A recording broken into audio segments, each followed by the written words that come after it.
j'ai fini par comprendre qu'il y a une nette différence entre Jésus-Christ et le Père qui l'a envoyé.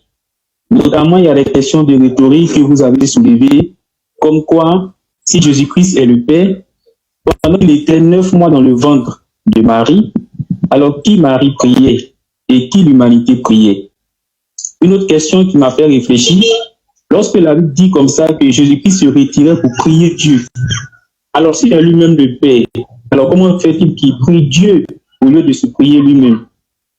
Il y a beaucoup de questions comme ça qui m'ont fait réfléchir. Du coup, j'ai compris qu'il y a une différence entre Jésus-Christ et le Père.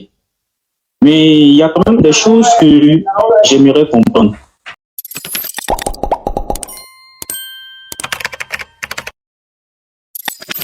Et allô? Oui. Ok, d'accord. J'espère que vous allez bien, pasteur. Par la grâce de Dieu. D'accord. Moi, je vais bien également. Merci beaucoup. Ouais. D'accord, comme la dernière fois, vous m'avez laissé un message de 8 minutes.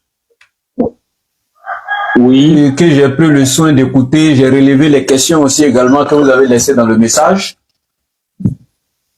Comme nous sommes en direct, j'aimerais, si possible, si vous pouvez tout simplement essayer de récapituler vraiment le contenu du message pour qu'on puisse commencer.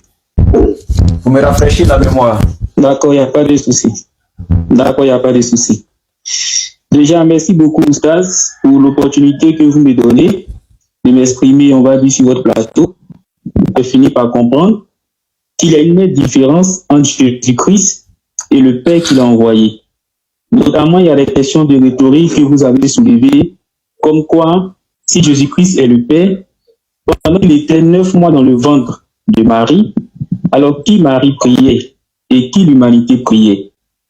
Une autre question qui m'a fait réfléchir, lorsque la Bible dit comme ça que Jésus-Christ se retirait pour prier Dieu, alors s'il est lui-même le Père, alors comment fait-il qu'il prie Dieu au lieu de se prier lui-même? Il y a beaucoup de questions comme ça qui m'ont fait réfléchir. Du coup, j'ai compris qu'il y a une différence entre Jésus-Christ et le Père. Mais il y a quand même des choses que j'aimerais comprendre.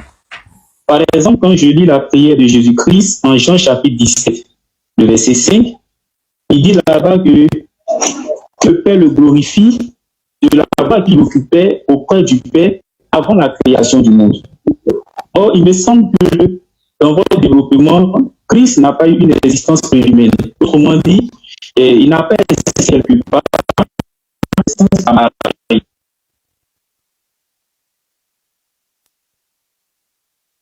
C'est parce qu'en de Jésus, en Jean chapitre 17, verset 5, il demande au Père de la gloire qu'il occupait du Père avant la fondation du monde. Donc là, j'ai l'impression que Christ a existé avant même que Dieu ne crée le monde. Et le texte également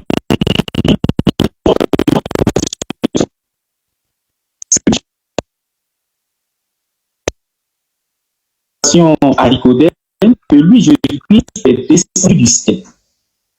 Il est descendu du ciel. Alors, s'il est descendu du ciel, est-ce que quelque part, il n'est pas en train de dire qu'il vit comme le sur la terre?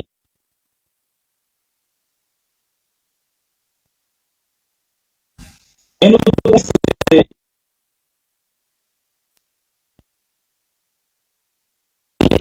alors, je ne sais pas, est-ce que pour l'islam,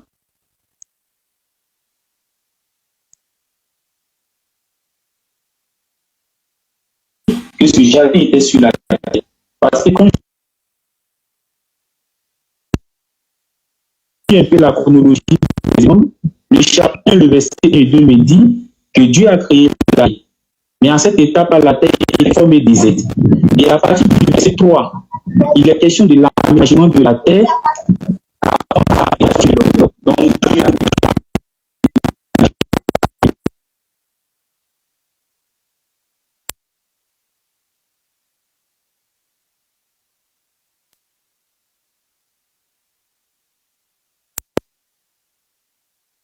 ce que j'aimerais savoir, c'est quand je lis ma Bible, le verset 1. Il est question de Dieu qui est assis sur son trône et qui tient un livre dans sa main droite. Et c'est comme ça qu'il y a un ange puissant qui dit, mais qui est digne d'aller commander. Et il s'est trouvé personne pour Seigneur Jésus-Christ, qui fut trouvé digne. Mais là n'est pas la partie qui m'intéresse. La partie qui me... Peut-être c'est le verset 13 et 14, où il est dit qu'il est pris dans la main de celui qui est assis sur le trône. Alors les créatures dans le ciel et sur la terre ont commencé à louer et Dieu qui est assis sur le trône, y compris Jésus-Christ, en disant tous deux sont dignes de recevoir la gloire, la louange, la puissance. Et au verset 14, il est question des créatures angéliques qui se sont prosternées et les ont adorées. Alors la question, est-ce que le fait que Jésus-Christ ne soit pas Dieu, le récit qui est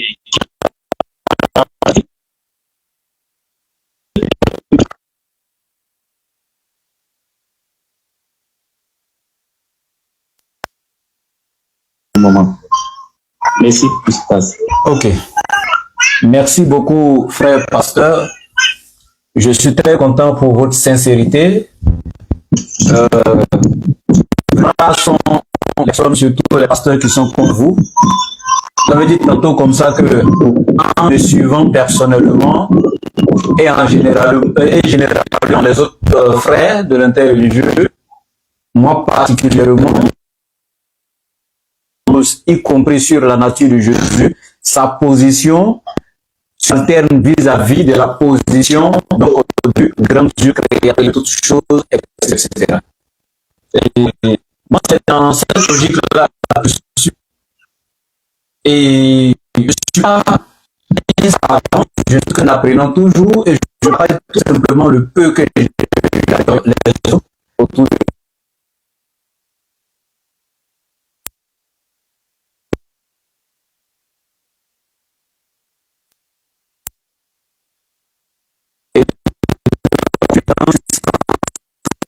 des éléments de réponse clairs.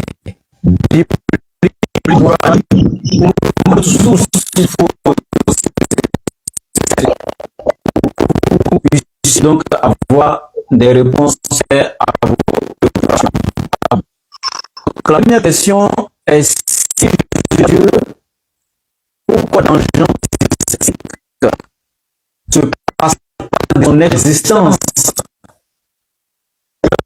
D'ailleurs, oui, je l'ai apporté. Jean 17,5, vous pouvez lire, on va écouter. D'accord. Jean chapitre 17, le verset 5, il est dit, je lis la parole du Seigneur, et maintenant toi, ô Père, glorifie-moi auprès de toi-même, de la gloire que j'avais auprès de toi avant que le monde fût. Ok. Quand le monde ne fut, c'est-à-dire le ciel, la terre et leur voilà ne soit. Donc Jésus était auprès de Dieu dans une gloire, c'est ça? Oui. Ok. Et on va continuer avec le Jean 3,13 en même temps pour que je donne la réponse des deux ensemble. Vous pouvez lire Jean 3,13?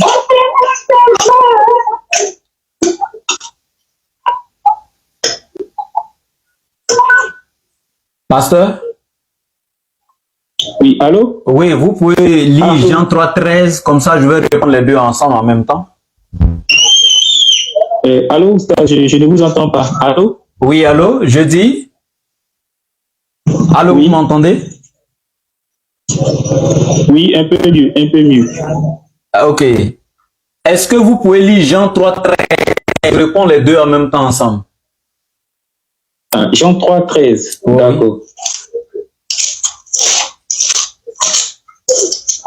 Jean chapitre 3, le verset 13, je lis la parole du Seigneur, il est écrit, personne n'est monté au ciel, si ce n'est celui qui est descendu du ciel, le Fils de l'homme qui est dans le ciel. Ok, le passage commence par monter au ciel, n'est-ce pas? Oui. Personne n'est monté au ciel, si ce n'est le Fils de l'homme qui est descendu du ciel. C'est ça? Oui. D'accord. Et si, du coup, on trouve quelqu'un qui est déjà monté au ciel, qui n'est pas Jésus, déjà il y aura problème, n'est-ce pas? ça, non? Oui, c'est ça. D'accord. On peut prendre 2 rois 2 à partir du verset 1er. 2 rois 2, verset 1er.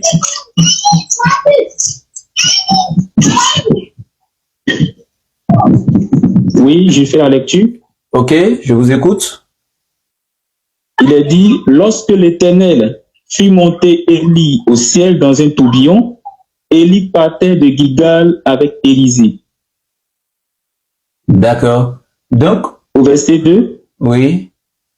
Élie dit à Élisée, reste ici, je te prie, car l'Éternel m'envoie jusqu'à Bethel. Élisée répondit, l'Éternel est vivant et ton âme est vivante. Je ne te quitterai point. Et il descendit à Bethel. D'accord. Donc, de continuer? Non, ça va.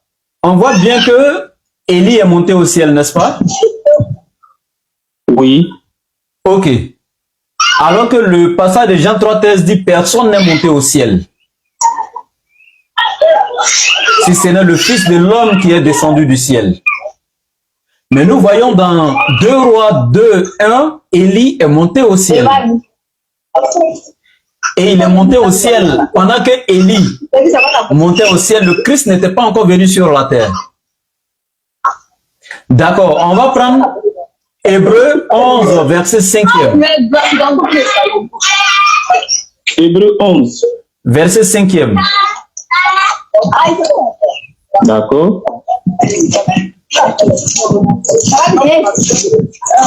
Il y a assez de bruit à côté de vous, hein, pasteur?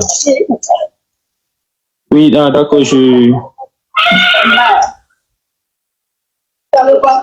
Alors, c'est bon? Oui, c'est bon. Hébreux 11, 5. Voilà. Je fais la lecture. D'accord.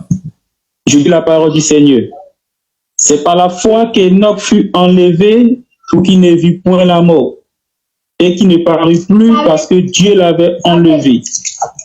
Car avant son enlèvement, il avait reçu le témoignage qu'il était agréable à Dieu. D'accord. Quand on dit enlevé afin qu'il ne vit point la mort, ce qui veut dire quand il a été enlevé, il n'était pas encore mort, c'est ça? Oui, oui. Donc, Enoch est monté au ciel dans Hébreux 11, 5. L'Éternel fit enleva. Donc, en d'autres termes, Enoch fut enlevé par l'Éternel au ciel. Dans d'autres traductions, ils ont ajouté au ciel. Il a été enlevé pour aller au ciel. Je ne sais pas si dans ta traduction, il n'y a pas le mot ciel, mais il a été enlevé pour aller au ciel. Car c'est par la foi qu'Enoch fut enlevé au ciel pour qu'il ne vit point la mort. Donc, nous voyons encore une deuxième personne qui a été enlevée au ciel. Donc, Élie a été enlevé au ciel, Enoch également. Alors que Jean 3,13 nous dit, personne n'est monté au ciel. Ce n'est le Fils de l'homme qui est descendu du ciel. Alors que nous voyons ici déjà, il y a Élie, il y a Enoch qui sont montés au ciel. Enoch, lui, il est monté même vivant. C'est-à-dire, il n'était même pas mort. Il est monté vivant en chair et en os. Selon ce que le passage dit, afin qu'il ne vit point la mort. On est d'accord? Oui, on est d'accord. Donc, quand on dit dans Jean 3,13, personne n'est monté au ciel, si ce n'est le Fils de l'homme qui est descendu du ciel, si on doit prendre ça dans le sens littéral du terme, il y aura forcément une contradiction entre ce passage et les deux qu'on vient de lire. Maintenant, je vais aller dans Jean 17,5. Vous allez comprendre quelque chose avant de repasser maintenant pour éclairer le reste normalement. Oh, les gens parlent à côté de vous, un pasteur. Ah, excusez-moi. Wow. Oui, allez-y. D'accord. Donc, quand dans Jean 17,5, Jésus dit, la gloire que j'avais auprès de toi avant que le monde fût, nous enseignons tous cela depuis des années en disant ceci. Ce n'est pas que Jésus a existé physiquement auprès de l'Éternel avant que le monde fût. Jamais. Et ce n'est pas que Jésus existait littéralement auprès de l'Éternel avant que le monde fût. Ça fait 2. Mais nous disons que c'est l'existence de Jésus dans la préséance de Dieu. Cela a été le cas de bien d'autres prophètes qui n'ont rien à voir avec Jésus. Et on va aller pas à pas. On prend maintenant Éphésiens chapitre 1 à partir du verset 4e. On va voir les apôtres de Jésus. Éphésiens 1, verset 4. Éphésiens chapitre 1. Verset 4.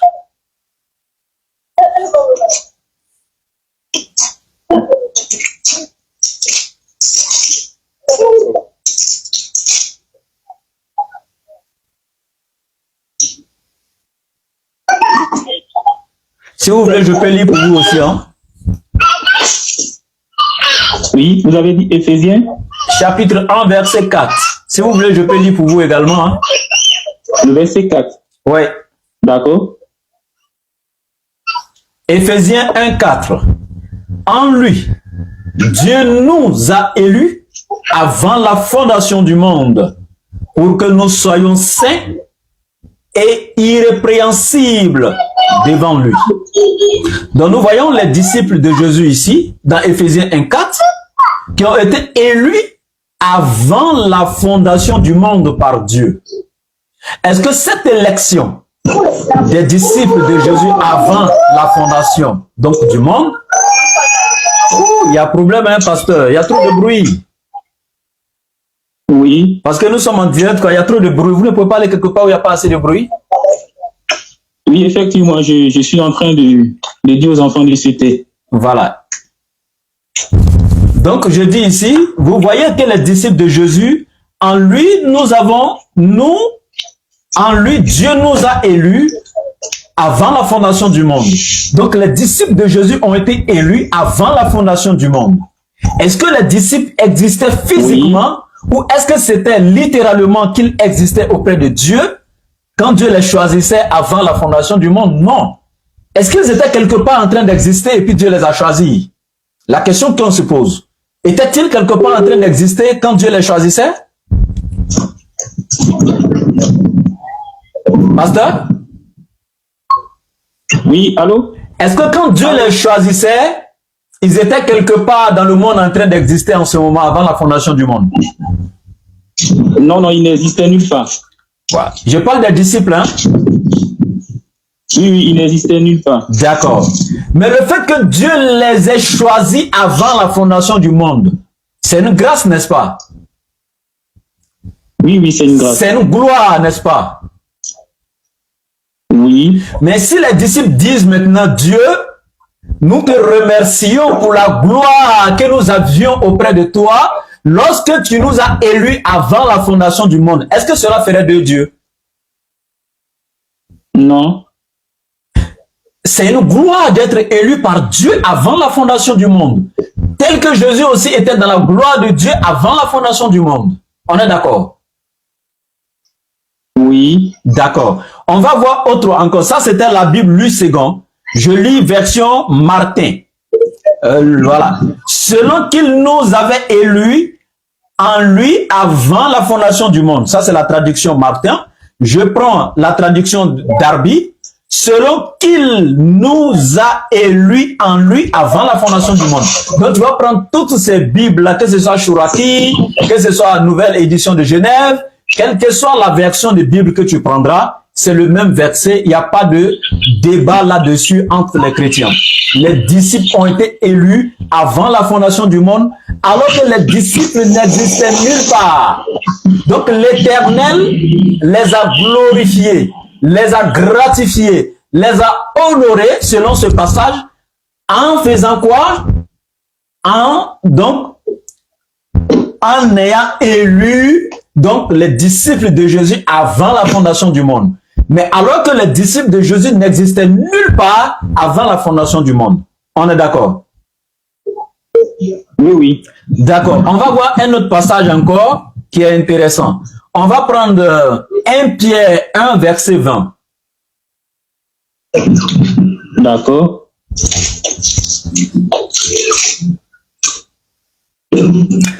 1 Pierre 1 va te dire, quand on dit Jésus était dans la gloire de Dieu avant la fondation du monde, c'est vrai, on a donné pour les disciples, mais 1 Pierre 1 va t'expliquer pour Jésus dans quel contexte. C'est pas parce qu'il existait physiquement, hein. 1 Pierre 1 va te dire que voilà, c'est dans tel contexte, c'est dans tel contexte. 1 Pierre 1, verset 20. On est d'accord? Oui. D'accord. Dans 1 Pierre 1, verset 20, voici ce qui est écrit, pasteur. Prédestiné avant la fondation du monde et manifesté à la fin des temps à cause de vous. Ça, c'est la version Louis II. Je reprends. Jésus a été prédestiné avant la fondation du monde. Tu vois qu'ils n'ont pas écrit exister avant la fondation du monde. On est d'accord? Oui. Il a été prédestiné. Ça dit son destin était déjà tracé. Il était déjà dans le calendrier de Dieu. Il était déjà dans la préscience de Dieu. Il était déjà établi par Dieu avant la fondation du monde. Alors qu'il n'existait pas physiquement, il n'existait pas littéralement auprès de Dieu comme certains le pensent. Si Jésus existait littéralement auprès de Dieu, cela aussi confirmera aussi que les disciples existaient littéralement auprès de Dieu. Parce qu'on vient de lire dans Éphésiens 1,14, les disciples avaient été choisis par Dieu avant la fondation du monde, alors qu'ils n'existaient nulle part, comme tu l'as si bien dit toi-même. Donc on dit ici prédestiné avant la fondation du monde et manifesté à la fin des temps à cause de vous. Maintenant, regardons la tradition de la Bible Martin. Déjà ordonné avant la fondation du monde, mais manifesté dans les derniers jours. Donc tu vois, on dit dans Louis II, prédestiné avant la fondation du monde. Mais dans la Bible Martin, on dit ordonné avant la fondation du monde. Mais on va prendre la Bible Darby, c'est écrit préconnu dès avant la fondation du monde. Donc il était préconnu selon la Bible Darby. Selon la Bible Martin, il était ordonné. Selon la Bible Louis II, prédestiné. Et c'est tout ceci qui est rassemblé pour dire qu'il était dans la préscience de Dieu avant son existence physique, comme la Bible verset dit à la fin, avant d'être manifesté en chair à la fin des temps. Est-ce qu'on a bien compris les versets? Oui, oui. D'accord. On va voir. Quand on dit maintenant Jésus était prédestiné, il était ordonné, il était préconnu avant la fondation du monde, est-ce qu'on ne va pas essayer de voir s'il y a un autre prophète qui a vécu la même chose, ou bien pasteur? Oui. On va essayer de voir si un autre prophète a vécu la même chose. D'accord. Donc, on va prendre Jérémie 1. Vous êtes là? Oui. Prenez Jérémie 1. Oui. À partir du verset 1 à 4. Vous y êtes? Oui, j'y suis. D'accord. Vous pouvez lire Jérémie 1, 1 à 4? Oui. D'accord, allons-y. Parole de Jérémie. De lire? Oui, vas-y. Alors, je lis la parole du Seigneur. Parole de Jérémie, fils de Hilkaja, l'un des sacrificateurs d'Anatote dans le pays de Benjamin. La parole de l'Éternel lui fut adressée au temps de Josias, fils d'Amon, roi de Juda. La parole de l'Éternel fut adressée à qui? À Jérémie. Voilà, on va aller doucement pour qu'on puisse comprendre. Donc, allons-y. La parole de l'Éternel lui fut adressée donc à Jérémie. Oui, au temps de Josias, fils d'Amon, roi de Juda, la 13e année de son règne, et au temps de Jéhoiakim. De poursuivre? Oui, vas-y. Voilà, et au temps de Joachim, fils de Josias, roi de Juda, jusqu'à la fin de la 11e année de Sédécias, fils de Josias, roi de Juda, jusqu'à l'époque où Jérusalem fut emmenée en captivité au 5e mois. Ok, maintenant la partie intéressante là, celle que tu vas commencer, le verset 4. La parole de l'Éternel me fut adressée en ces mots. Il a dit la parole de l'Éternel me fut adressée. Donc qui parle maintenant? C'est l'Éternel qui parle. Non, la parole de l'Éternel me fut adressée. Qui parle? Ah oui, c'est Jérémie qui parle. Là, c'est Jérémie qui parle. La parole de l'Éternel me fut adressée. Qu'est-ce que Jérémie dit? Au verset 5, il dit: avant que je t'eusse formé dans le ventre de ta mère, je te connaissais. Et avant que tu fusses sorti de son sein, je t'avais consacré, je t'avais établi prophète des nations. Écoute très bien, Jérémie dit, au verset 6, c'est bon, c'est bon. Jérémie dit, suis bien avec moi au verset 4 et 5. Il dit, avant que je ne t'ai formé dans le ventre de ta mère, je te connaissais. Avant que tu ne sortes de son sein, c'est-à-dire du ventre de ta mère, je t'avais consacré, je t'avais établi prophète des nations. C'est ça? Oui. D'accord. En quel moment Jérémie a été établi prophète? Est-ce après sa naissance ou avant sa naissance? Avant sa naissance. Mais est-ce qu'avant sa naissance, il existait? Non, il n'existait nulle part. Mais pourquoi l'Éternel dit, je t'avais consacré et établi prophète des nations avant que tu ne sortes du ventre de ta mère? Ça dit, c'est pas je t'avais programmé pour être prophète, hein. Il dit même, je t'avais déjà établi prophète avant que tu sortes de son ventre. Mais où est-ce qu'il existait pour être prophète là?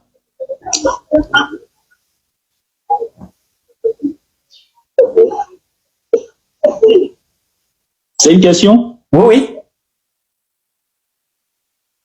Non, en fait, je comprends par là que c'est dans sa préscience que Dieu l'a établi prophète. Donc, tu vois, quand il dit, parlant, c'est même pas une prophétie, hein, il dit, avant que tu ne sois formé dans le ventre de ta mère, je te connaissais. Ça dit, il dit, je te connaissais. Avant que tu ne sortes de son sein, je t'avais consacré et je t'avais établi prophète des nations. Alors que nous savions que, avant sa naissance physique par sa mère, il n'existait nulle part. On est d'accord? Oui, oui. Donc, c'est son existence dans la préscience de Dieu. Donc, si pour Jérémie, on sait qu'il n'existait nulle part alors que l'Éternel l'avait établi prophète, alors on ne peut pas dire, on ne peut plus dire que Jésus est Dieu, n'est-ce pas? Parce qu'il était dans la gloire de Dieu avant la fondation du monde, n'est-ce pas? Oui. C'est simple, hein? Si vous n'êtes pas d'accord, vous n'avez qu'à dire, hein, pasteur.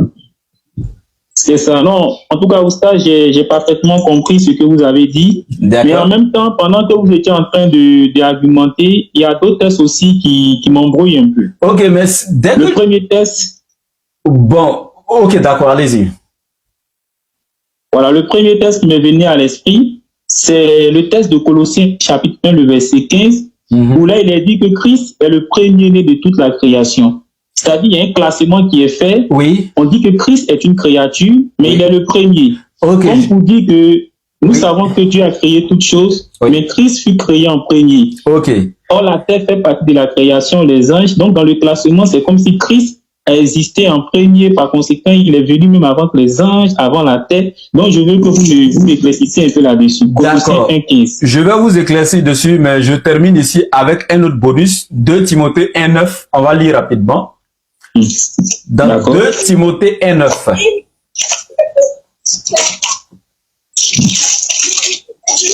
Ah. Vraiment, au moins, je suis tombé aujourd'hui sur un pasteur vraiment qui est bien éduqué, qui, en fait, c'est un vrai pasteur. Ça donne du goût, vraiment, c'est vraiment bien.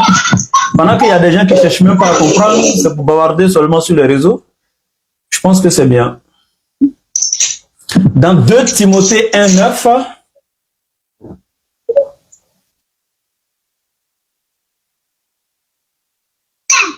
Vous y êtes? Oui. D'accord, voici ce qui est écrit. Qui nous a sauvés et nous a adressé une sainte vocation, non à cause de nos œuvres, mais selon son propre dessein et selon la grâce qui nous a été donnée en Jésus-Christ avant les temps éternels. Donc, les disciples disent ici que Dieu leur a donné une grâce en Jésus-Christ avant les temps éternels. Mais est-ce que, quand les disciples disent qu'ils étaient déjà gratifiés en Jésus-Christ avant les temps éternels, les disciples ont-ils existé dans l'éternité? Non, non. Eux, ils parlent même pas ils n'ont pas dit on a été gratifiés en Jésus-Christ dans l'éternité, mais avant même les temps éternels. Vous voyez qu'il y a un problème. Oui. Voilà, donc c'est pour vous donner tous ces versets pour dire que le fait d'exister dans la présence de Dieu ne confère nullement à une création le droit à la divinité. Maintenant, voilà, on peut continuer.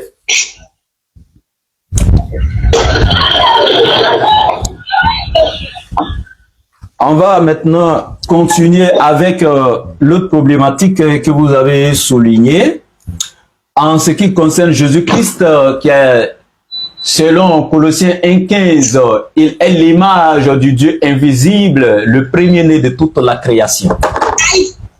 D'accord, c'est ça le passage, non? Oui, c'est ça le passage. D'accord, on va voir quelque chose qui est très intéressant, pasteur. Donc, dans ce passage, effectivement, il est écrit que Jésus-Christ est l'image du Dieu invisible et il est le premier-né de toute la création.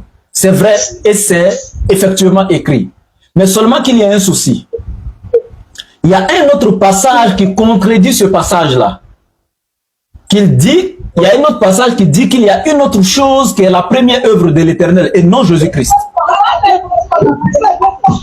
Vous serez étonnés. Mais c'est ça aussi souvent dans la Bible.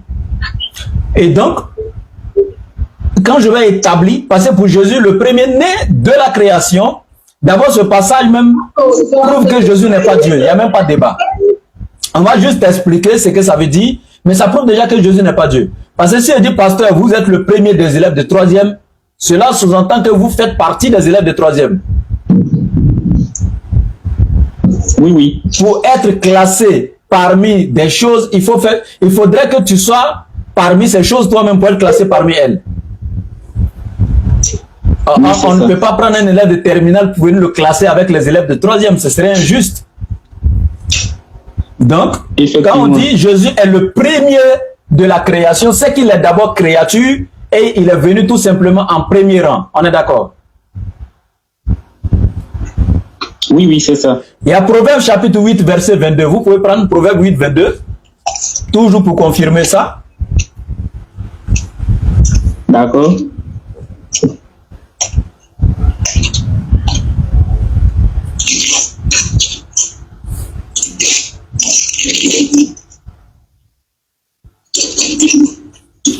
D'accord, j'y suis. D'accord, vous pouvez lire Proverbe 1, 22. Et Proverbe 8, 22. Proverbe 8, 22.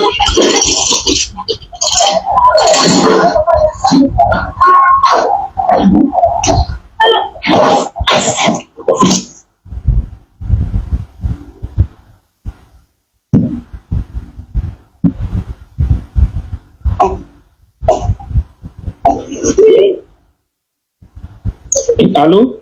Oui, allô, Proverbe 8, 22, je vous écoute. Proverbe 8, 22. Oui, je lis la parole du Seigneur, il est dit, l'Éternel m'a créé la première de ses œuvres, avant ses œuvres les plus anciennes. L'Éternel m'a créé la première de ses œuvres, avant ses œuvres les plus anciennes. Donc on pense que ici c'est encore plus clair, n'est-ce pas? Oui. Ce passage doit forcément parler de Jésus ou bien? Oui, généralement on l'utilise pour faire référence à Jésus. Voilà. Parce que si ce n'est pas Jésus, il y aura contradiction entre ça et puis Colossiens 1,15, n'est-ce pas? C'est vrai. D'accord. Sauf qu'il y a un souci quelque part. Allons-y, on va voir Job. D'accord. Job 40. On va prendre Job 40.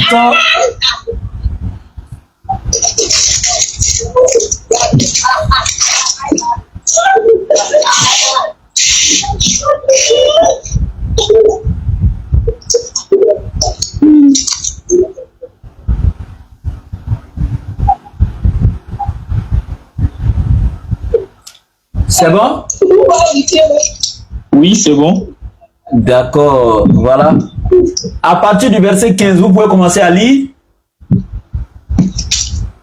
Je lis la parole du Seigneur. Job chapitre 40, à partir du verset 15. Oui. Il est dit, il trouve sa pâture dans les montagnes. Attends. Où se jouent toutes les bêtes des champs. Ok, continue. Donc, le verset 15, il trouve sa pâture dans les montagnes où se jouent toutes les bêtes des champs. Il se couche sous les lotus, au milieu des roseaux et des marécages. Le verset 17, les lotus le couvrent de leur ombre. Les sols du torrent l'environnent.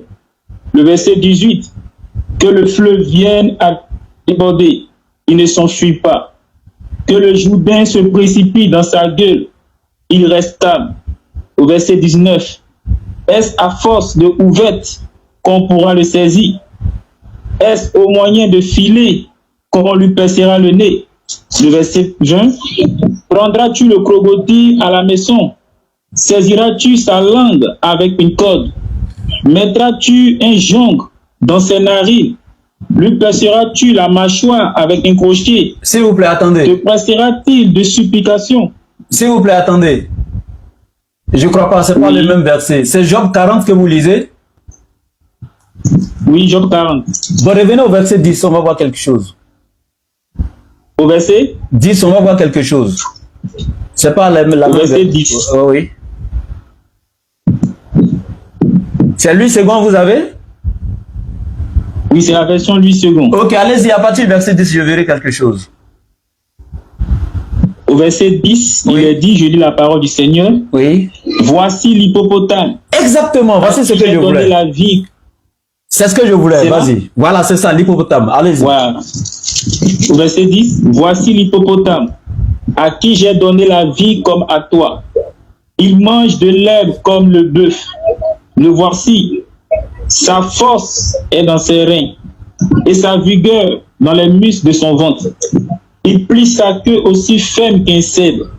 Les nerfs de ses cuisses sont entrelacés. Ses os sont des tubes d'airain. Ses membres sont comme des bas de fer. Il est la première des œuvres de Dieu. Propre. Celui qui l'a fait. On dit, il est quoi? L'hippopotame est quoi? Là. Oui, l'hippopotame est quoi? Il est la première des œuvres de Dieu. L'hippopotame est la première des œuvres de Dieu, c'est ça? Oui, c'est ça. Maintenant, écris.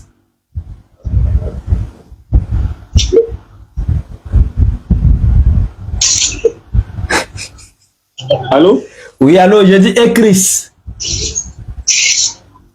Oui, on vient de voir également qu'il est le premier-né de toute la création. Alors que quand on dit la première des œuvres, le ciel est une œuvre, n'est-ce pas? Oui, oui. La terre est une œuvre. Oui, également. Ben, on dit l'hippopotame est la première des œuvres. Ce qui veut dire l'hippopotame serait créé avant le ciel et la terre? Non. Mais vous pouvez relire la partie, on dit l'hippopotame, on a parlé de sa force, de ses os comme des barres de fer, etc. Et on dit, il est la première des œuvres de l'Éternel. C'est une erreur ou bien c'est quoi? Bon, peut-être que on fait référence à la première parmi son espèce, je pense. Hein. Non, hein? Comment vous voyez ça? Regardez le passage est clair. La première des œuvres. Est-ce qu'on comprend? Pas la première oui. Parmi son espèce, ou bien la première parmi les animaux. On dit la première des œuvres.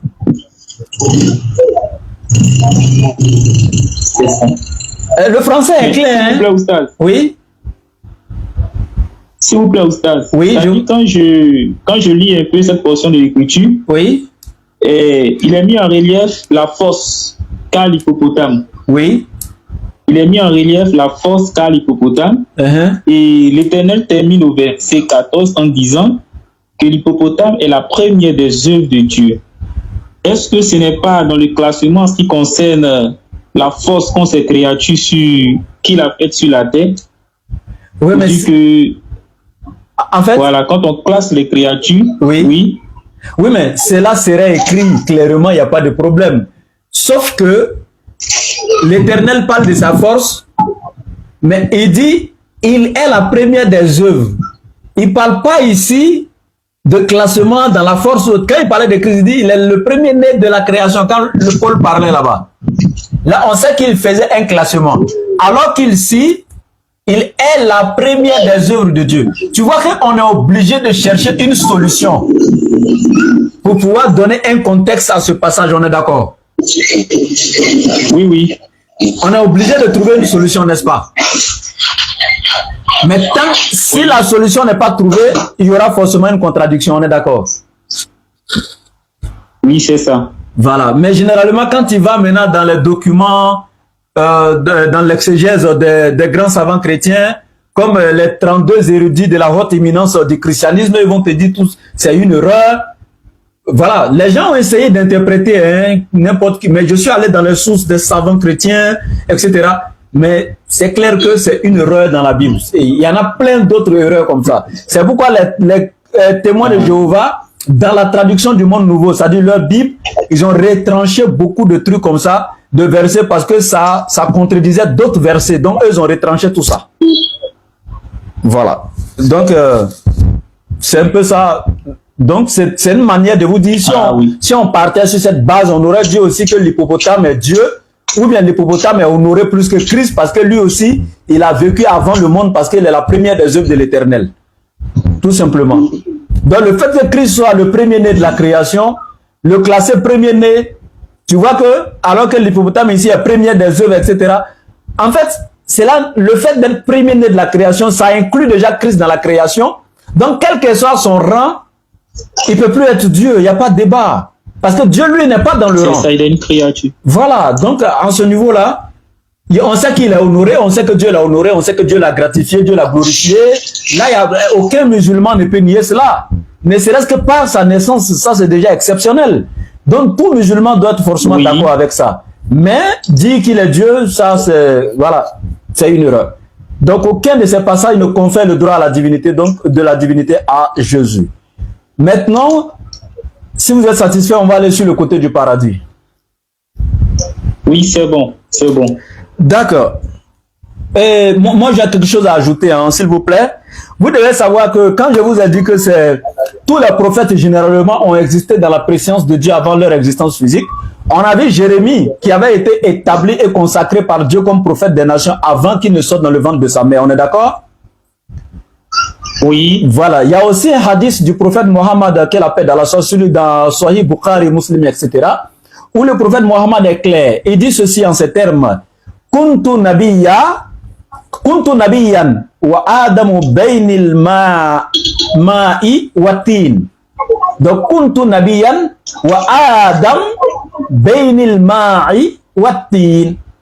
Donc il dit, moi Mohammed, j'étais déjà établi prophète alors que Adam était seulement entre l'état de l'argile et de l'eau. Est-ce que vous comprenez ça? C'est-à-dire Adam n'avait pas encore été formé par l'Éternel dans la terre. Lui, Mohammed, était déjà établi prophète. Vous voyez? Donc, mais nous les musulmans, on a vu ça, on n'a jamais dit que Mohammed est Dieu ou bien il est divin, parce que avant même qu'Adam ne soit créé, il était établi prophète. Non, on n'a pas compris ça comme ça. Non, c'est que le prophète, alayhi salatu wassalam, c'est tout simplement dans la préscience de Dieu qu'il a existé, tout simplement. Bien. Donc, c'est ce que je voulais ajouter. Et on va continuer avec l'histoire du paradis. Donc, vous posez la question à savoir si c'est le paradis dans lequel Adam et Ève ont vécu, si c'était un paradis terrestre ou un paradis céleste. C'est ça? Oui, c'est ça. Ben, vous dites que chez les chrétiens, c'était un paradis terrestre, c'est ça? Est-ce qu'il y a unanimité dessus chez les chrétiens? Est-ce qu'il y a unanimité chez les chrétiens, chez tous les chrétiens, que c'était un paradis terrestre? Oui, oui. D'accord, il n'y a pas de souci. Chez nous, les musulmans, il y a deux avis en ce qui concerne cette histoire de paradis. Et la majorité des savants, c'est eux qui sont du côté du premier avis. Et il y a une minorité qui sont du côté du deuxième avis. Et je vais étaler les deux avis et on va essayer de comprendre ensemble avec les preuves à l'appui. Voilà, d'accord. Donc, comme on est arrivé maintenant du côté du Coran, je pense que c'est moi qui vais faire les lectures. D'accord. On va prendre d'abord la sourate 2 à partir du verset 36. Sourate 2 à partir du verset 32 à 36. Je sors le verset rapidement. Sourate 2. C'est très important, vous qui êtes en ligne, écoutez, c'est l'enseignement. Oui. C'est très important, l'enseignement qui sera donné. Voilà. Donc, voilà. Inch'Allah. D'accord. Bien.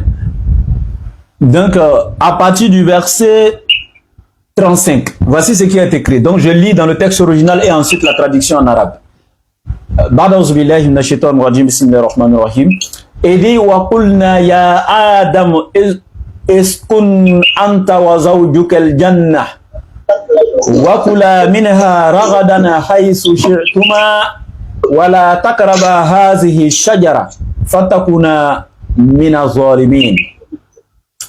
Allah il dit dans le passage ici, et nous dîmes, ô Adam, habite le paradis, toi et ton épouse, et nourrissez-vous-en de partout à votre guise, mais n'approchez pas de l'arbre que voici, sinon vous seriez du nombre des injustes. Donc, il continue au verset 36. فَعَزَّلَهُمَا الشَّيْطَانُ عَنْهَا فَأَخْرَجَهُمَا مِمَّا كَانَ فِيهِ وَقُلْنَا اهْبِطُوا بَعْضُكُمْ لِبَعْضٍ عَدُوٌّ وَلَكُمْ فِي الْأَرْضِ مُسْتَقَرٌّ وَمَتَاعٌ إِلَى حِينٍ. Et dit, peu de temps après, Satan les fit glisser de là et les fit sortir du lieu où ils étaient, entre parenthèses le paradis, et nous dîmes, descendez du paradis, ennemis les uns des autres, et pour vous il y aura une demeure sur la terre et un usufruit pour un temps. Donc quand nous lisons ce passage clair dans le Coran, les savants nous disent ici, à travers ce passage, que c'était le paradis céleste. Pourquoi? Pour eux, ce serait le paradis céleste. Parce que Allah, il dit, ihbitu, descendez.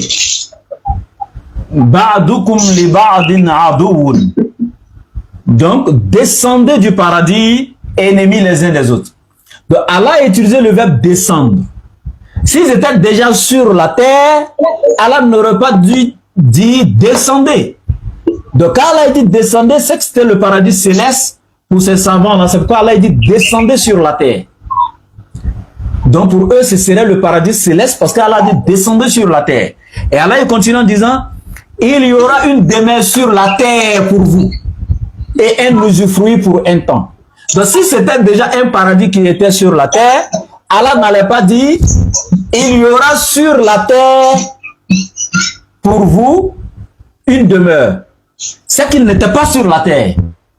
C'est parce qu'ils n'étaient pas sur la terre qu'Allah dit maintenant, c'est sur la terre qu'il y aura une demeure pour vous et un usufruit pour un temps. Selon donc ces savants-là, quand Allah il dit descendez du paradis, donc c'est le paradis céleste, c'est pourquoi Allah a utilisé le verbe descendre.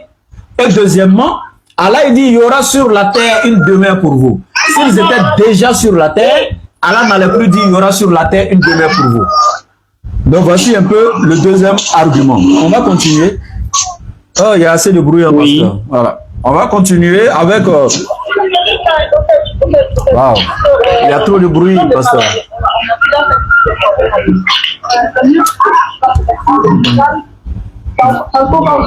Et il y a trop de bruit. Oui. Il y a trop de bruit, ça gêne le live.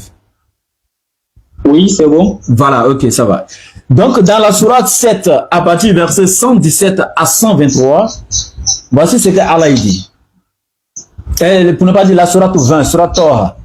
Allah dit, alors nous dîmes, ô Adam, celui-là est vraiment un ennemi pour toi et ton épouse, parlant du diable. Prenez garde qu'il vous fasse sortir du paradis, car alors tu seras malheureux, car tu n'y auras pas faim, ni ne seras nu. Tu n'y auras pas soif, ni ne seras frappé par l'ardeur du soleil. Puis le diable tenta en disant, ô Adam, t'indiquerai-je l'arbre de l'éternité et un royaume impérissable? Tous deux, Adam et Ève, à manger. Alors leur apparut leur nudité. il se mit à se couvrir avec des feuilles du paradis. Adam désobéit ainsi à son Seigneur et il s'égara. Son Seigneur l'a ensuite élu, agréé son repentir et l'a guidé. Il dit, descendez d'ici, Adam et Ève, vous serez tous avec vos descendants ennemis les uns des autres. Puis, si jamais un guide vous vient de ma part, quiconque suit mon guide ne s'égarera ni ne sera malheureux. Donc voici un peu le deuxième argument des savants qui disent quoi? Allah il dit, Adam et Ève, descendez du paradis. Parce que le diable vous a induit en erreur et vous a blagué en vous disant que l'arbre qu'Allah vous a interdit de manger, c'est plutôt l'arbre de l'éternité et l'arbre d'un royaume impérissable. Si vous mangez cet arbre-là, vous vivrez éternellement et vous ne goûterez pas à la mort. Maintenant, Adam et Ève ont mangé l'arbre.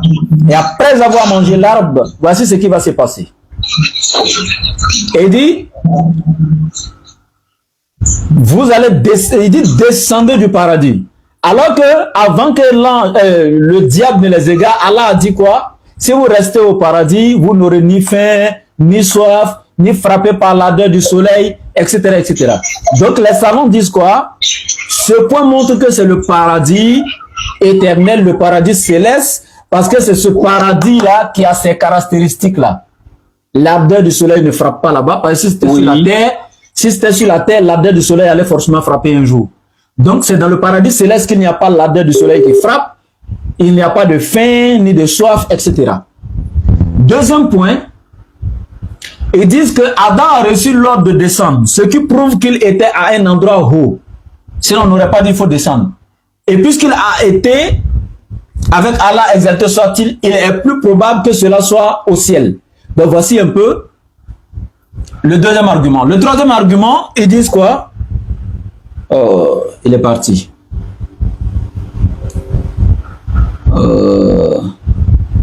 Bon, j'essaie de le rappeler. Bien.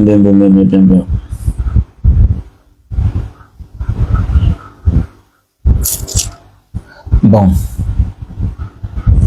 Est-ce que je vais pas le rappeler en direct?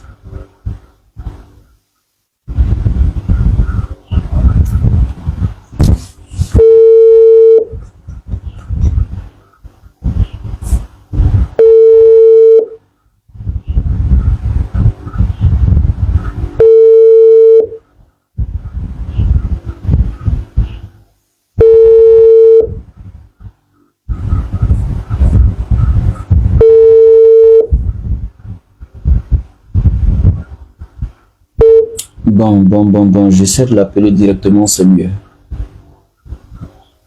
C'est mieux que je l'appelle directement.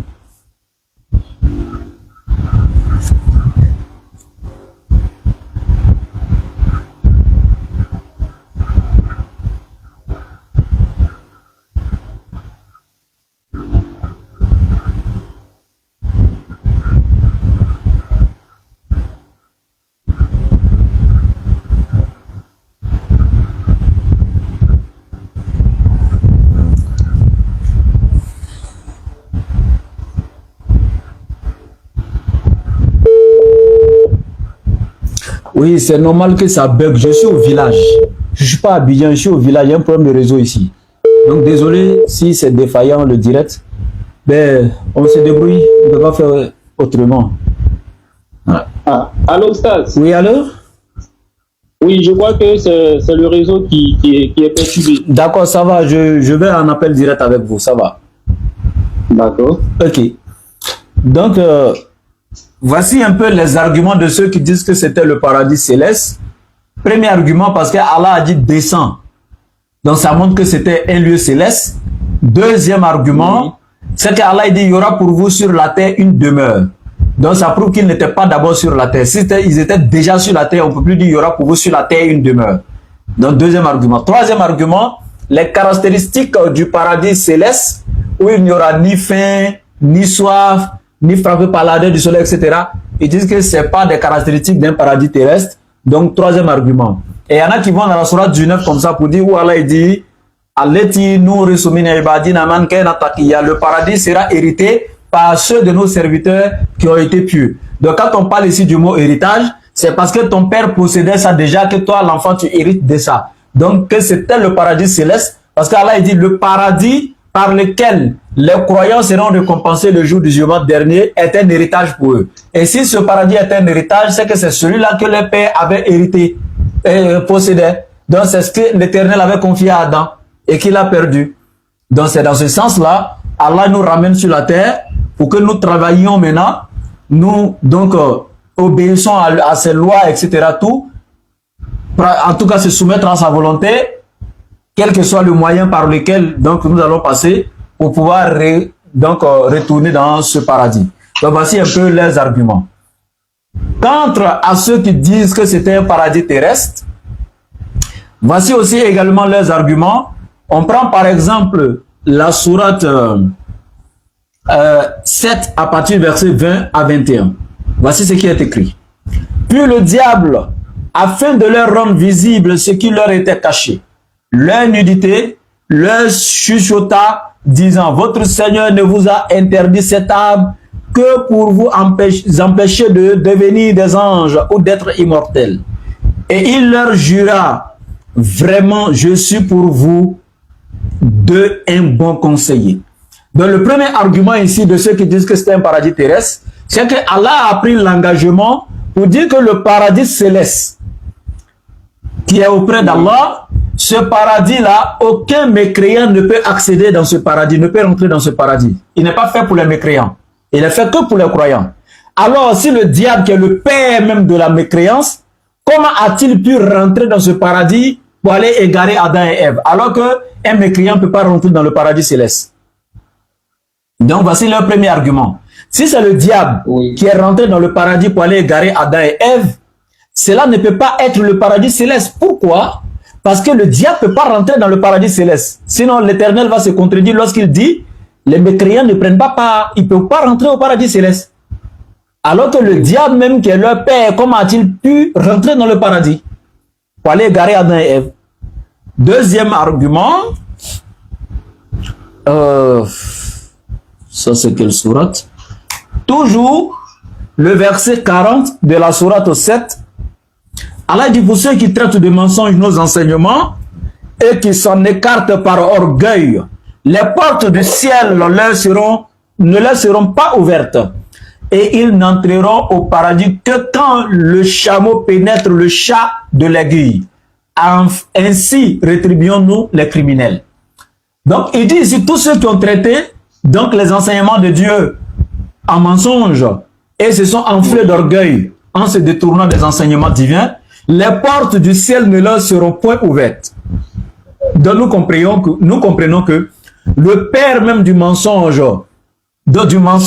qui est le diable, qui s'est en même temps enflé d'orgueil en ne se prosternant pas devant Adam quand l'Éternel a donné l'ordre, celui-là, comment pourrait-il encore ouvrir les portes du ciel pour entrer dans le paradis éternel? Donc selon ces savants, cela est impossible. Et le troisième argument, quand l'Éternel dit dans le paradis Adam et Ève, voici tel arbre, ne vous approchez pas et n'en mangez pas. C'est une interdiction, n'est-ce pas? Oui. Il les interdit de ne pas manger.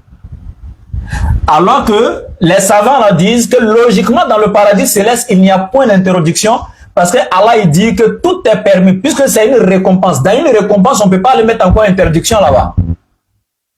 Le paradis céleste, après le jugement dernier, est une récompense pour les croyants. Donc, ça ne peut pas être le paradis céleste parce que dans le paradis où Adam et Ève étaient, il y avait une interdiction dedans. Alors que dans le paradis céleste, il ne doit pas avoir d'interdiction. Tout doit être permis dedans. Alors, si tel est le cas, le paradis dans lequel Adam et Ève étaient n'était pas le paradis céleste. Parce que pour eux, dans le paradis céleste, il n'y a point d'interdiction. Comme Allah il a dit dans plusieurs versets du Coran, il a créé ça pour récompenser les croyants et tout est permis dedans, il n'y a pas d'interdiction. Donc seulement pour eux, c'était un paradis que Dieu avait créé tout simplement pour éprouver Adam et Ève. Mais ce n'était pas le paradis éternel. Maintenant, que ce paradis soit sur la terre ou un paradis qu'il a créé quelque part d'autre dans le ciel, mais qui n'est pas le paradis éternel, en tout cas pour eux, ce n'est pas le paradis éternel, mais c'est un paradis que Dieu a créé, un paradis temporel qui était là pour juste, dans lequel Adam et Ève seraient éprouvés par Dieu. Et s'il te plaît. Maintenant, pour leur autre argument contre ceux qui disent que c'était le paradis céleste parce que Allah, il a dit, ihbitu, descendez. Et de ceux qui ont dit, comme Allah a dit descendez, ça montre que c'était le paradis céleste, parce que si on dit descendez, c'est que c'était un lieu céleste. Ils disent non, eux disent que non, c'est pas vrai, c'est pas forcément un lieu céleste, et puis Allah, il va dire descendez.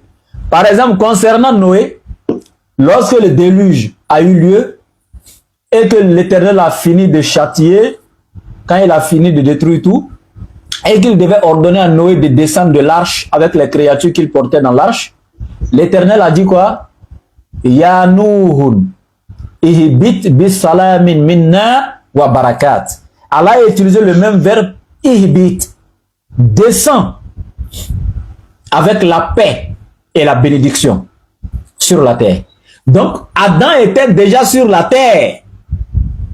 Et puis il dit encore Adam, Noé. L'arche de Noé n'était pas au ciel. Donc quand l'Éternel a fini le déluge et qu'il a absorbé, l'a ordonné à la terre d'absorber toute l'eau qui était sur la surface, lorsque l'eau a disparu, pour dire à Noé de descendre de l'arche là, l'Éternel lui a dit ihibit, tel qu'il a dit à Adam et Ève ihibitu. Pour eux c'est ihibitu, il a mis au pluriel en fait. Mais pour Adam, pour Noé, il a dit ihibit. Donc ihibit c'est le singulier, ihibitu c'est le pluriel. Donc c'est la même racine. Ihibit, ihibitu. Donc c'est le même verbe de descendre qu'il a utilisé. Ihibit bisalamin minna wa barakat. Mais ils disent, lorsque l'Éternel dit à Noé descend de l'arche, il a dit ihibit, descend. Ça ne veut pas dire qu'il était dans les lieux célestes. Donc pour eux ce paradis était sur la terre, mais dans les lieux élevés de la terre. C'est que sur la terre il y a des lieux élevés, en haut des collines, des lieux qui sont voilà au-dessus de donc. C'est-à-dire que c'était un paradis, un jardin touffu en haut d'une colline, un truc comme ça. Et Allah dit descendez sur la terre ferme. Voici comment ils ont interprété. Et le dernier argument, c'est que le terme Jannat qu'Allah utilise, ça veut dire souvent jardin. Et ça peut être même sur la terre, comme par exemple dans la sourate 18, à partir du verset 32 à 34, Allah il dit, et il y avait deux propriétaires de jardin. Et Allah a utilisé là-bas Jannatain. Il a utilisé Jannatain, qui est traduit par deux jardins et qui est aussi traduit par deux paradis.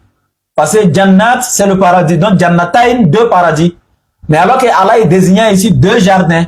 Jardins de vignes, de dattes, etc. Sous lesquels coulaient des rivières. Mais sur la terre ici. Donc, voici un peu les arguments de ceux qui disent que c'est un paradis terrestre. Donc, mais c'est la majorité des savants qui sont sur le premier avis. Voici un peu ce que dit l'islam. Ah, d'accord. D'accord, j'ai bien compris. Donc, du moment où il y a deux avis, ouais. Et je ne peux pas attendre de vous, on va dire, une réponse tranchée. Voilà. Moi, je suis pas, voilà, je suis pas à la hauteur pour me dire c'est tel savant qui a menti ou pas. Moi, je peux pas juger les savants. Voilà, mais nous savons qu'en islam, lorsqu'il y a des divergences comme telles, en islam, ce n'est pas quelque chose de grave. Pourquoi? Parce que ça, le fait de savoir si c'est un paradis terrestre ou céleste ne donne pas la vie éternelle à quelqu'un. C'est vrai que c'est une connaissance de plus, mais ce n'est pas une condition pour accéder à la vie éternelle. Ce n'est pas un commandement de Dieu. Ah oui. Voilà. Donc, c'est bien répondu, c'est bien répondu. Voilà. Maintenant, Oustaz, oui? Une question que vous avez oublié d'aborder, à savoir la vision du Apocalypse chapitre 5, le verset 1 à 14. Non, je ne suis pas encore arrivé là-bas. Voilà, c'est ça. Je ne suis pas encore arrivé là-bas, on va pas à pas. D'accord. Voilà, je fais ça de la manière que vous avez posé en note, c'est comme ça que je réponds en note pour aller. D'accord.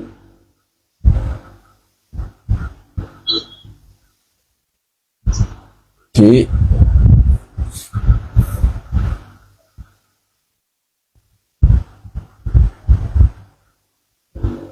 D'accord. Bien, donc, Tu avais dit aussi pourquoi nous mourons, non? Oui, c'est ça. Ok, maintenant tu peux reformuler la question. Voilà, donc la question était de savoir, selon l'islam, est-ce que nous mourons parce que nous sommes faits de poussière ou bien nous mourons parce que nous péchons, c'est-à-dire nous désobéissons à la loi de Dieu? Parce que quand moi je me réfère un peu à la compréhension que j'ai de la Bible, nous mourons parce que nous péchons.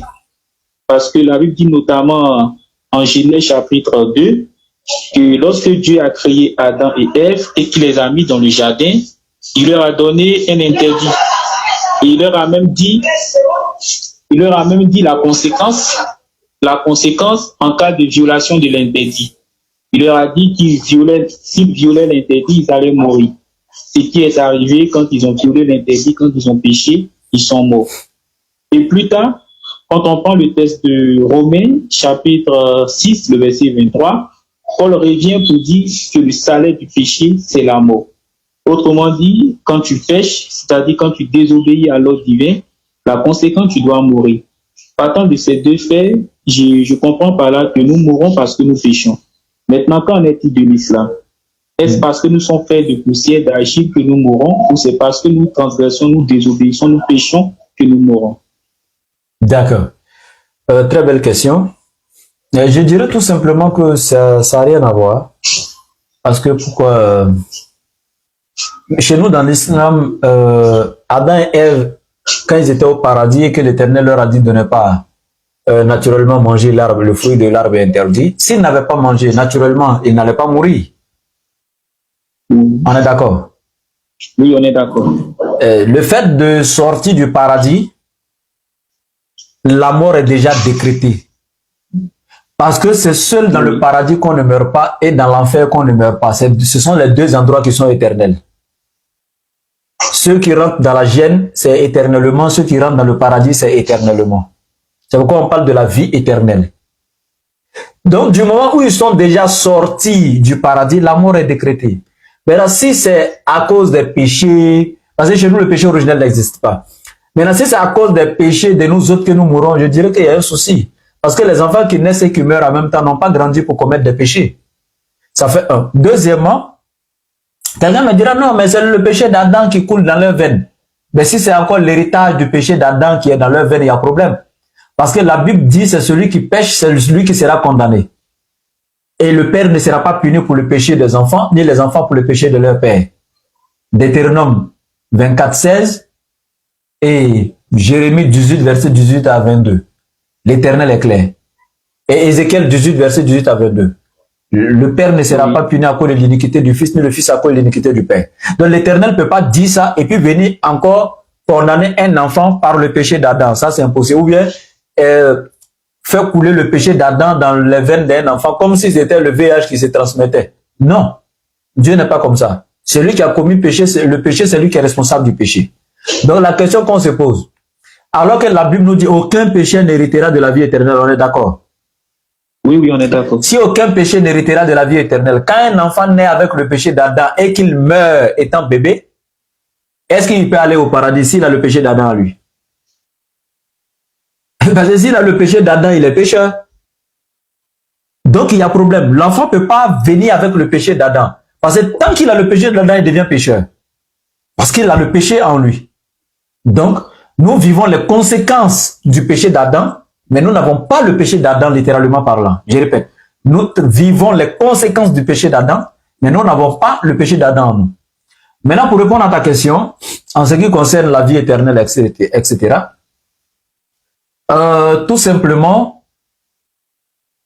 quelqu'un, par exemple, qui croit en Jésus, et qui sait, je prends la croyance chrétienne, hein.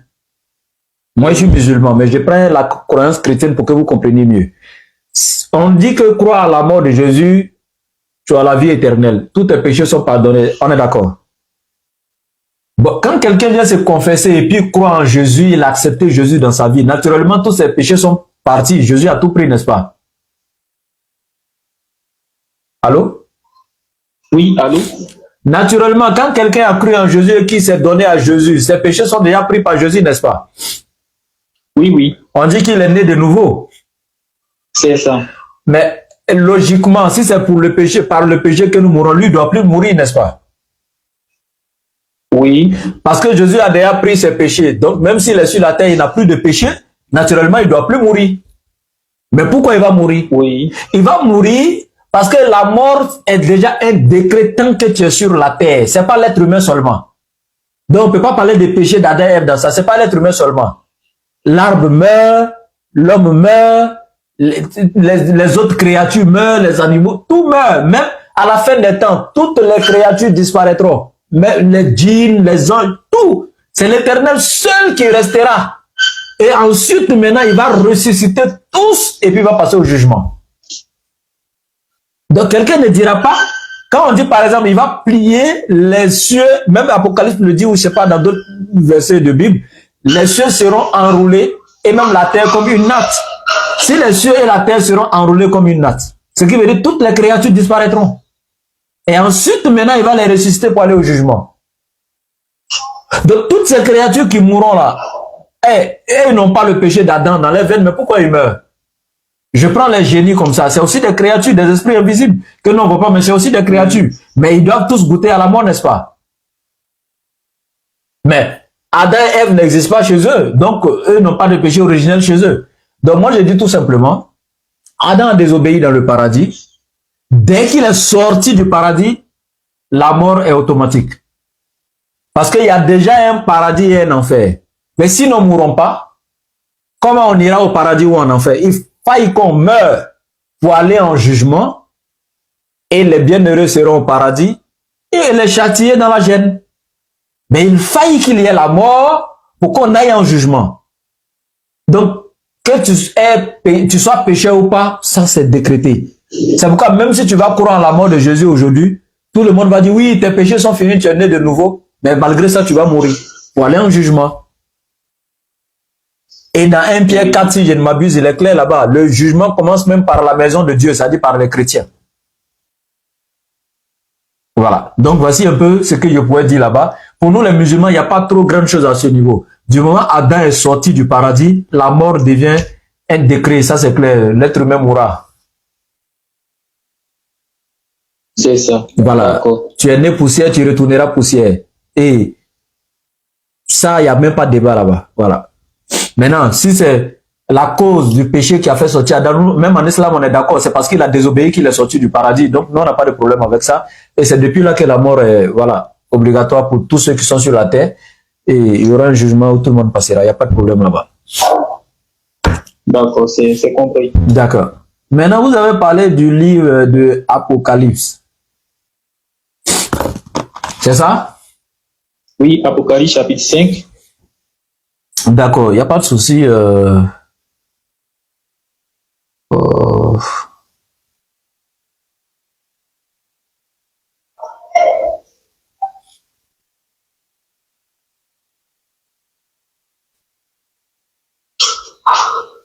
Bon, ce que je peux te dire, oui, le livre d'Apocalypse jusqu'à la fin du monde, les chrétiens entre eux-mêmes n'ont pas encore fini d'étudier les interprétations de ces livres-là, parce que ce sont des songes.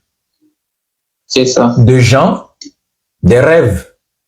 Et c'est représenté par des bêtes, par des... En fait, il y a plein de choses dedans. Mais ce qui est sûr, c'est qu'il n'y a aucun texte dans le livre d'Apocalypse qui peut donner la divinité à Jésus. Pourquoi? Parce que dans Apocalypse chapitre 1, verset 1, on dit révélation de Jésus-Christ que Dieu lui a donné. Donc on dit déjà que c'est Dieu qui a donné cette révélation à Jésus. Donc Jésus ne peut plus être Dieu, alors que c'est Dieu qui lui a donné la révélation. Dans Apocalypse 3, 12 et suite, Jésus même a cité le nom de son Dieu, mon Dieu, 4 fois. Dans le même livre d'Apocalypse. Maintenant, le livre d'Apocalypse, avant de donner les détails de Apocalypse 5 que vous avez pris, avant de donner, je te dis d'abord, à la sortie du concile de Laodicée, à l'an 361, si je ne m'abuse, hein, voilà, à l'an 361, le concile de Laodicée, qu'est-ce que l'église catholique a retenu, l'église primitive, en ce qui concerne le livre de l'Apocalypse? Je vais lire ça rapidement. À l'origine de ce délire, l'Apocalypse, dernier et 66e livre de la Bible, texte obscur, écrit il y a 19 siècles, mot grec qui signifie tout simplement révélation ou dévoilement. Il s'agit d'un apport tardif au Nouveau Testament, probablement achevé dans les années 90 après Jésus-Christ, soit une soixantaine d'années après la mort de Jésus, et attribué à un certain Jean. C'est-à-dire que ce n'est pas Jean, apôtre de Jésus, c'est pourquoi l'Église même a précisé à un certain Jean. Et certains disent qu'il s'appelle Jean le presbytre. Donc, à un certain Jean réfugié dans l'île grecque de Patmos. Pour l'essentiel, ce livre, indiscutablement le plus controversé de toute la Bible. C'est-à-dire l'Église même à s'asseoir à un concile, eux-mêmes leur propre livre, voici ce qu'ils disent. C'est-à-dire, c'est un livre indiscutablement le plus controversé de toute la Bible. Annonce la fin du monde à la suite d'inextricables péripéties. Une profusion de prophéties y évoque indistinctement le passé, le présent et le futur, avec pour but ultime le royaume éternel et la victoire absolue du Christ sur Satan. Pour autant, ce n'est en rien le récit jour par jour de la fin des temps. En vérité, le propos est si touffu qu'on peine à le résumer. Il faut néanmoins en reconnaître le déroulement afin de comprendre pourquoi il fut et demeure si fertile en interprétation. Des images pour frapper les esprits, l'Apocalypse est le résultat d'une longue série de visions et de songes à travers lesquels Jean exhorte les chrétiens des premiers temps à faire bloc contre les persécutions qu'ils subissent et qu'ils ne cesseront d'endurer jusqu'au IVe siècle. Point. Je m'arrête là. Donc voici un peu le résumé fait en ce qui concerne le livre de l'Apocalypse lors du concile de Laodicée par l'église primitive. Et ce que je peux dire concernant ce passage donc de l'Apocalypse, où les gens se sont adorés et se sont prosternés et ont adoré le Fils, c'est-à-dire Jésus-Christ. Tu prends la Bible d'Arby, c'est comme à la naissance de Jésus selon Luc, où les bergers étaient là, ils se sont prosternés, ils ont adoré. Dans Matthieu, ce sont des mages venus d'Orient, ils ont adoré. Prends les adorés qui sont là-bas. Darby, concernant Jésus, où on a mis adorer, lui, il a traduit ça par honorer. Il se prosternait et il l'honorait. Quand c'est Dieu, il laisse adorer. Quand c'est Jésus, il met honorer. Donc, pour montrer que adorer là, c'est un mot polysémique, il a plusieurs sens. Ça peut être honorer, aimer, à l'extrême, etc. Je vais dire à ma femme, je t'adore. Je t'aime tellement fort, je t'adore. Mais je ne suis pas en train de lui vouer un culte. Parce que si le Fils était adoré dans le sens de lui vouer un culte, il aurait dit à ses disciples, je suis Dieu, vouez-moi vos cultes, adorez-moi. Mais en enseignant la prière, même dans Matthieu 6 à ses disciples, il dit, si vous priez, dites notre Père qui est dans les cieux. Pendant que lui, il est arrêté sur la terre avec eux, il dit, dites notre Père qui est dans les cieux.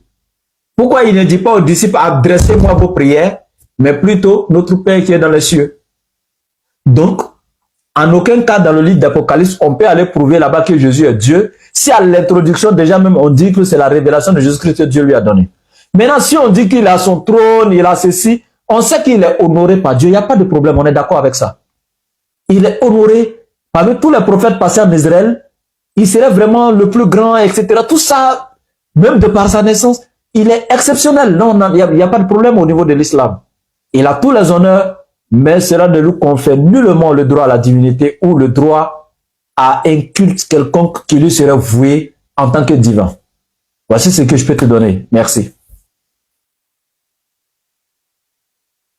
Allô? Oh, malheureusement, il était parti depuis, hein, et je parlais seul. Je savais même pas. Oh.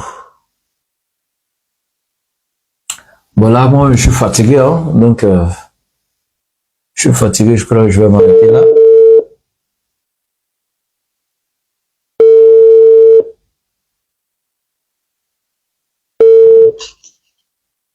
Oui, allô? Ah, je crois que je parlais seul depuis là. Oui, en fait, c'est encore le réseau. Ouais, moi-même, je suis, par ma voix, si vous sentez, je suis un peu grippé là. C'est Donc, ça. je suis tellement fatigué, on peut continuer prochainement, il n'y a pas de souci. Hein. Effectivement, voilà. Parce que les gens me signalent dans le live, qu'il y a trop, ça bug, il y a problème de réseau. Donc, aujourd'hui, il y a un problème de réseau, effectivement. C'est ça. Voilà, donc je pense qu'on va continuer quand le réseau sera stable. D'accord, on fait comme ça. Voilà, Bonne fois, merci beaucoup, Stas. Pas de quoi, frère. Mais moi, je vous pose une question simplement. Hein. Oui. Pourquoi vous ne devenez pas musulman aussi? C'est ça. Déjà, oui. Avec vous, j'ai compris pas mal de choses. Oui. Mais je suis en train de comparer. D'accord. Voilà, de comparer, d'examiner. D'accord. Et voir à la lumière, on va dire, des faits, des arguments, tout et tout. D'accord. Et puis, après ça, je vais tirer une conclusion. D'accord. S'il faut que je reste sur ma position, s'il faut que je devienne musulman. D'accord. En tout cas, tout dépendra de la compréhension de la conclusion que je vais tirer à la fin. D'accord. D'accord. Merci beaucoup, mon frère. Je suis très content. Et la démarche est très bonne parce que Jésus a dit, vous connaîtrez la vérité vous affranchira. Si la vérité est en islam, tu la découvriras. Si elle est dans le christianisme, tu le sauras. Merci beaucoup et à la prochaine. Merci beaucoup, frère. Merci. Bien, donc l'échange s'est bien passé avec le pasteur, voilà, évangéliste, le pasteur donc de l'Église Assemblée de Dieu. Vous voyez, c'est quelqu'un qui est très ouvert, etc. Ouais, cool. Mais oui, je sais que je bug, il y a un problème de réseau aujourd'hui. Je reconnais, je suis au village là, il y a un souci de réseau. Mais on peut, je ne peux pas faire autrement que de me débrouiller hein, avec ça ici. Voilà. D'accord. Merci beaucoup à tous, qu'Allah nous aide et je vous demande toujours de vous abonner à mes pages. J'ai 3 réseaux, le Facebook, le YouTube et le TikTok. Vous allez sur les 3, vous tapez dans les barres de recherche DDR et laboratoire DDR officiel. Laboratoire DDR officiel et cliquez sur abonner tout simplement. Ça vous coûte rien. Je mérite ça quand même. Et c'est pour recevoir l'enseignement. Allez-y sur Facebook, YouTube, TikTok, tapez laboratoire DDR officiel, clique, abonne-toi. C'est tout. Donc, mon ancienne page DDR Bagoué, ceux qui me suivaient sur DDR Bagoué, revenez sur ce que je viens de vous dire, laboratoire DDR officiel, tapez, la page sort et abonnez-vous. Mon contact, le plus 225 07 97 08 14 17. Je répète, plus 225 07 97 08 14 17. Une dernière fois, le plus 225 07 97 08 14 17. Merci beaucoup à tous et à la prochaine.